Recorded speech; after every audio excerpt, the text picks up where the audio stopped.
Sunday. I'm just kidding. This is not a NASCAR race.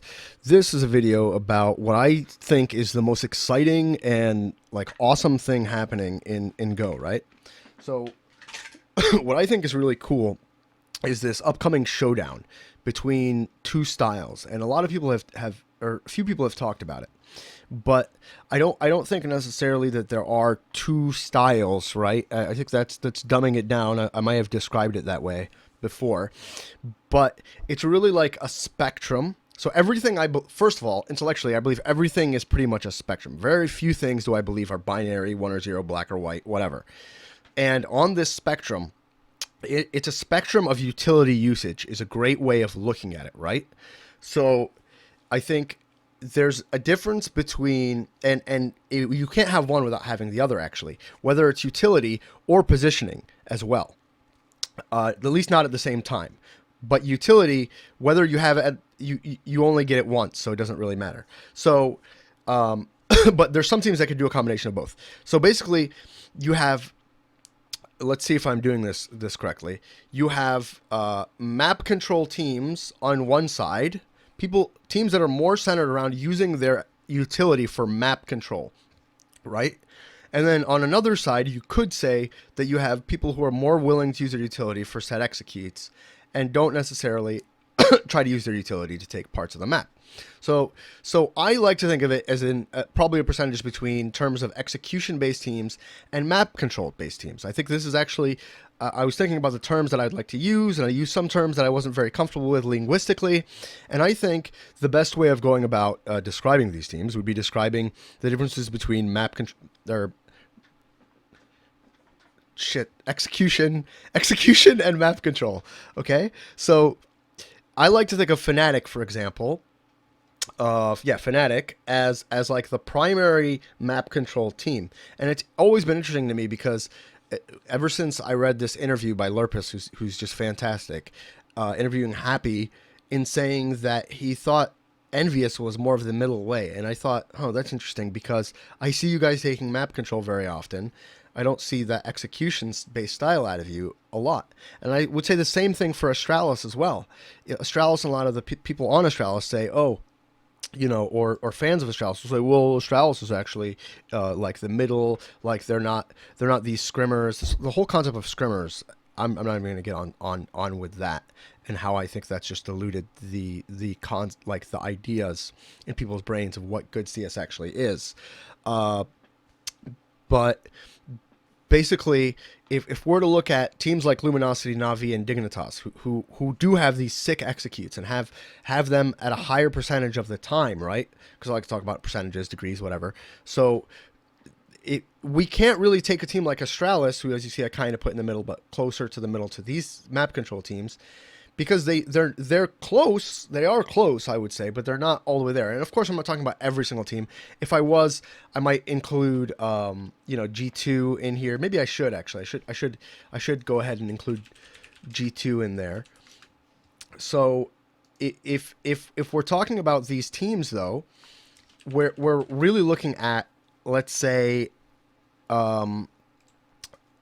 like we're talking about how they decide to move around on the map, right? So in reality, if we want to say a team is going to go ahead and put itself next to each other, right, to set up for an execute, then at that moment in time, they don't have a lot of map control. They do not, unless you could say any map control that they have is phantom map control, or is map control based on the assumption that maybe they took that map control earlier and the CTs didn't regress to take map control back, and thus they are basically just playing based on the assumption that they took this map control early on in the round, and maybe they went and they regrouped, and now they're doing an execute. And some teams don't even go to the lengths of doing this. And this also makes it so where they fall in the spectrum between being set execute and map control based teams. So even in their positioning, you can see whether their positioning is more geared towards execution or map control. You can't have one if you have one, they are mutually exclusive immediately, instantly mutually exclusive. But the residuals might not be. So you could have the map control aspect actually happening, but you probably couldn't have your players spread around over the map and for them to all execute on one site unless they had some really really sick. And that's where like the sickest smokes come from, right? Is like these crazy like jump smokes that work perfectly.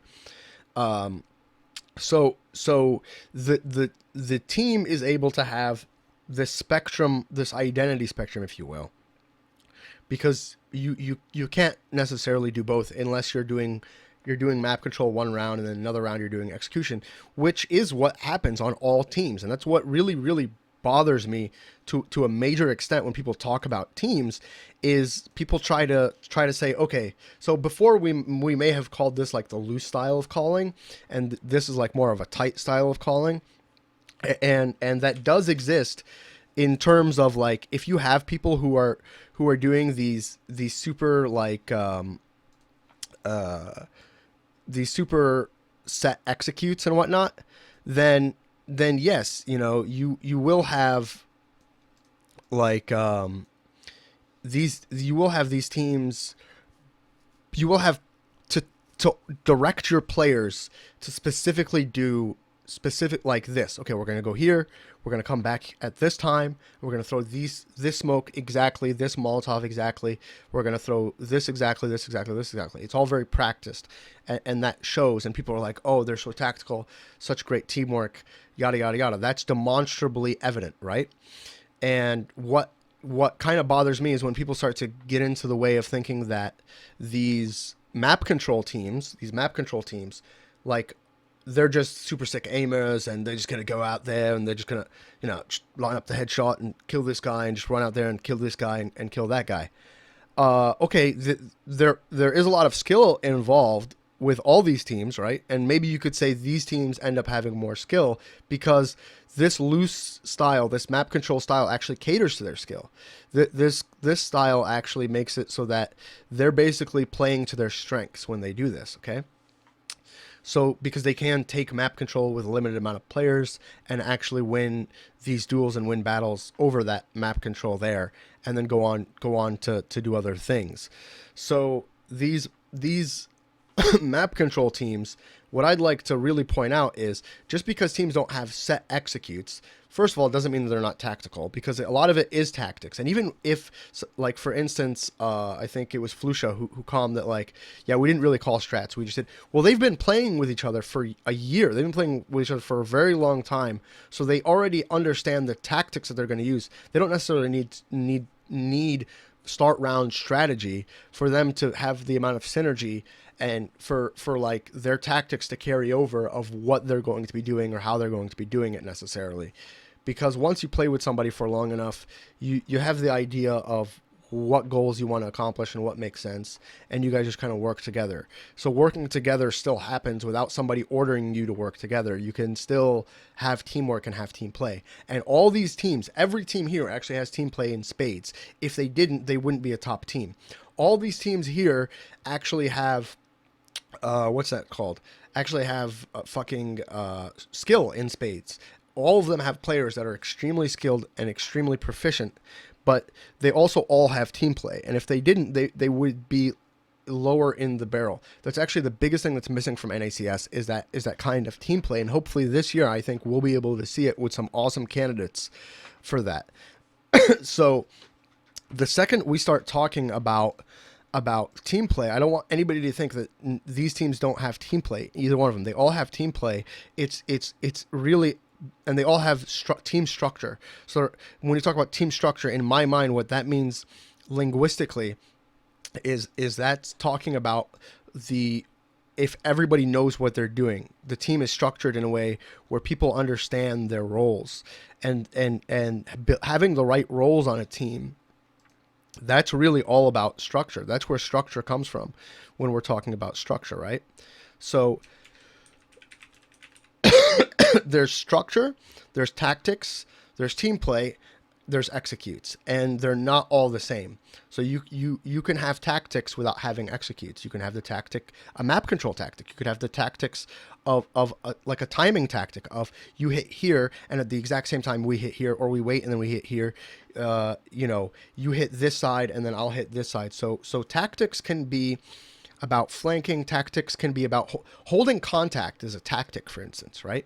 So saying like, okay, I'm going to hold this angle and I have contact and you peek off my contact. This is a tactic, but it isn't a fucking execute, right? You're not throwing a smoke for it or a few flashes, set flashes or set Molotovs. No utilities being expended in the use of this tactic, but it's still a tactic. The tactic of having somebody run out and throw and like sit here and then flank and move to this position once this happens, that isn't an execute. That's a tactic based on positional awareness. The tactic of having somebody hold a certain angle for you so you could go up, having somebody hold Z so you could go up to maybe peak highway. I mean, that might include a flash if you're a decent team.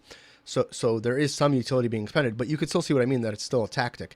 And then team structure. So teams can have structure, and it's like, okay, we have a guy who what they are good at and what they're proficient at and what their tendencies are, what kind of risks they like to take, makes them, you know, maybe a lurker, and they have the strengths to be a peripheral type player, and they like to like gay people, and they like to sit here, and they like to flank people. They have really good timing. They have great awareness. So you might have, you know, your roles right, where this guy's really, you know, great with the op and very good awareness. He can set up his teammates, and he's just absolutely sick with this weapon. And you know, this guy's super aggressive, and he's got amazing aim, and you know, spades of confidence and great communication. They all have to have good communication, by the way. Every single player on a team has to have good communication for the team to play well, because the more information you share, as long as you have all smart players, all those players can come together and come to the same conclusions as you, and you guys have one vision, and that's where team play comes into play, right? So team play is very different from, you can have all the structure in the world where people are playing the right roles, but you don't necessarily have the right team play. But team structure does put in the foundation for all of these elements. It puts in the foundation for tactics. It puts in the foundation for team play. It puts in the foundation for executes, because people know their roles. They know what's required for them. They know what their responsibilities are. They know they have a job to do, and they specify, and that's what they do. But they can, if asked, they can also do other things, because they're just all Counter-Strike players, right? So So structure is important, but it should never get in the way of versatility, right? Obviously, I think there's no top team that would disagree. And then, so you have structure, tactics, team play, executes, and teams have varying degrees of this, but that doesn't really change their style. And that's what we're really talking about, is a team style. And if we're talking about team style, we're talking about what decisions they make as a team. And you can either have one decision to have map control, or you can have another decision to have executes. You can actually take map control, and then once you take map control, you can execute. Even Na'Vi, to a certain extent, might do this. Na'Vi is actually the reason why Na'Vi isn't really a map control team, despite the fact that they default. All these teams, by the way, can default. Just because you default doesn't mean that you're a map control team. So these teams can default. You're not necessarily taking map control to default. You're preserving your map control to default, which is really the most important part of defaulting. See, anybody can just take map control. Actually, no, I'm just making a reference to Seinfeld, but not anybody can just take map control. Actually, these teams with super sick players, you know, when I'm talking about super sick, I mean skill. So I'm talking about movement, and I'm talking about aim. And there's all types of kind of aim. There's the aim that comes, there's like reaction time. There's the aim that comes from crosshair flick precision. There's the aim, and most players have good crosshair placement, which helps with their aim. Like a lot of this game, actually, a lot of the aim part is about crosshair placement and just having your crosshair already ready. And so do these teams. They all have skill in spades, right? But these teams have a style, and another thing, a reason why they have this style is because they have to play a lot of matches. They have to play against each other a lot. If you have the same executes, it could get boring, it can get stale, you could become predictable. But these guys are playing against each other often. To have the map control style can be a much more malleable style where you're taking map control and then you get to decide what you want to do with it, or you're taking map control and you're going one way and then you're taking map control and you're going another way. And with teams that might not take that much map control early, they can still default and protect their map control, but they're not taking the CT's map control. They're not taking certain areas, and if they are taking these areas, they're still preserving their utility and then waiting and then using their utility for an execute with a certain amount of set smokes, molotovs, flashes, with a certain amount of utility.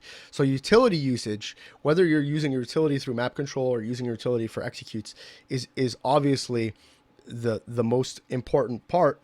But also team positioning, whether your team positioning is positioned for an execute, they're not going to be positioned very well for map control, but they could have been earlier on in the round, right? So that's what we're talking about there. That's the style. So you have team style, and then you have a separate part of it being the team structure on the bottom. If I could draw a pyramid, right? That pyramid would probably be like would probably be like team structure at the bottom, and then tactics, team play above that. Well, no, I'd say tactics and executes above the team structure. So the team structure allows for tactics and executes, and then on top of that, if you go more towards team play or not. So having team play, just having one vision, and you can have good tactics and have team play. You can have good tactics and have executes, or you could not. You could have great team play, and have some shoddy tactical decisions, which tactics would rely more on positioning and whatnot. But that's really what I wanted to say, is that, the interesting, awesome part that's coming up in this game, in hopefully MLG Columbus and other LAN events like DreamHack Malmo, DreamHack Austin, is that we'll be able to see a showdown between teams of of the execute style, right, playing against teams of the map control, the set execute style versus the map control style. And we'll get to see this battle come into place, and all the other teams in between. And there are a lot of teams, other teams that don't have their logos up here, that fall into here. I could probably make a big report about it or something. It'd be pretty cool, actually. That might be my next project as far as reports are concerned. So really, it's going to be awesome, I think. And I think different teams need to have a certain identity, you could say. Some teams do have an identity crisis. And once teams do have an identity, that's where they can be proficient at. I mean, you could very well say that identity is the genesis of proficiency. That nobody falls half-ass backwards into being just extremely good at something, but maybe they do.